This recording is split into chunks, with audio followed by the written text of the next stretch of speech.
Le lead de cette rubrique se nomme Renaud Kevin Koubia. RKK, bonjour. Bonjour Naomi. Comment ça va ce matin? Ça va super. Super. Alors on commence tout de suite avec le bilan du drame survenu hier à la mairie de Grand-Bassam qui malheureusement est en train de s'alourdir.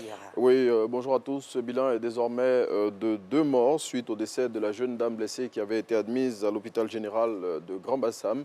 Sur les circonstances de ce drame, l'infodrome nous apprend qu'hier matin, une branche de l'un des arbres centenaires situés dans la cour de la mairie de Grand-Bassam s'est détachée, tuant sur le coup un enfant de 3 ans, blessant grièvement une jeune dame et causant plusieurs dégâts matériels. Eh bien, selon le site d'information, ce n'est pas la première fois que ces arbres qui sont au nombre de 100 et qui font partie du patrimoine mondial de l'UNESCO sont à l'origine d'incidents. Et le secteur du bâtiment est mis en garde par le ministère de la Construction. Oui, tout bâtiment construit en dehors des règles sera désormais démoli.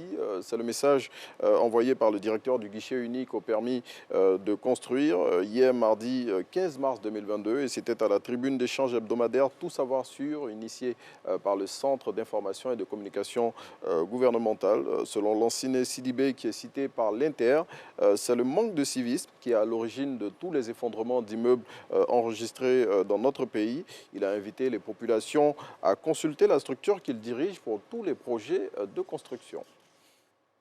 Concours d'entrée à l'EMPT, voici les conditions. Oui, depuis le 11 mars 2022, le concours d'entrée en 6e à l'école militaire préparatoire technique de Bingerville au titre de l'année 2022 est ouvert et selon le communiqué du ministère de la Défense qui donne l'information, peuvent faire acte de candidature les filles ou garçons de nationalité ivoirienne âgés de 12 ans ou plus au 31 décembre 2022 qui sont en classe de CM2 au titre de cette année scolaire. La note précise que les frais d'inscription qui s'élèvent à 12 000 francs CFA sont payables à partir du 21 mars 2022 au bureau concours de l'état-major général des armées. Plus de précisions dans le matin de ce jour.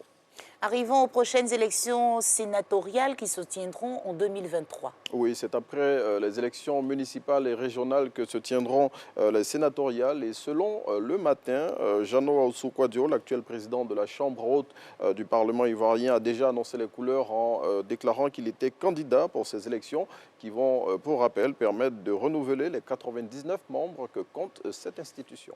Et à présent, parlons religion avec nos frères musulmans. Le Hajj aura bel et bien lieu. Oui, après 2 années de suspension en raison de la pandémie de Covid-19, l'édition 2022 du pèlerinage à la Mecque se tiendra effectivement.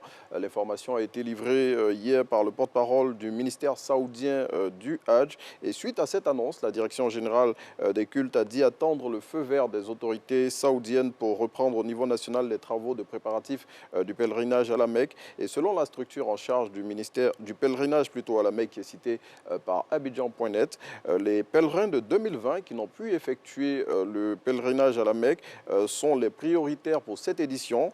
Elle précise néanmoins qu'une liste sera ouverte au cas où il y a des places disponibles pour remplacer les cas de décès et de désistement.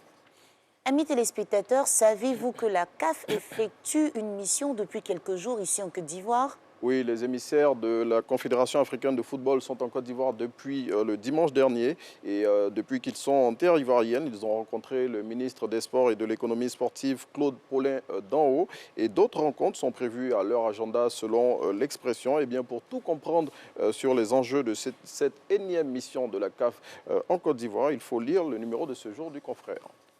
Et pour finir cette rubrique, la revue de presse, parlons de cette demande de suspension des sanctions de l'UEFA. Oui, le TAS a dit non à la Russie. Le TAS, il faut le savoir, c'est le tribunal arbitral du sport. Il a rejeté hier mardi la demande de la Fédération russe de football de suspendre les sanctions prises par l'UEFA contre les clubs et sélections russes en raison de l'invasion de l'Ukraine. Eh bien, les équipes russes demeurent donc exclues de ces compétitions européennes jusqu'à ce que le recours de la Fédération russe de football soit tranché sur le fond. Et selon l'Infodrome, la juridiction sportive a promis une décision d'ici la fin de cette semaine sur l'éventuelle suspension des sanctions prises par la FIFA à l'endroit des clubs russes. Quelles sont les différentes formes d'indifférence dans le couple? Non, ce n'était pas une question pour vous. Juste pour dire qu'on aura beaucoup de plaisir à recevoir tout à l'heure Queen Lina Taïgba pour en parler. Elle essaiera d'y répondre tout en proposant des solutions aux couples qui traversent cette forme de crise. Merci Renaud. On se retrouve pour Matin Express, n'est-ce pas, dans quelques minutes. Merci beaucoup. Pour recevoir Queen Lina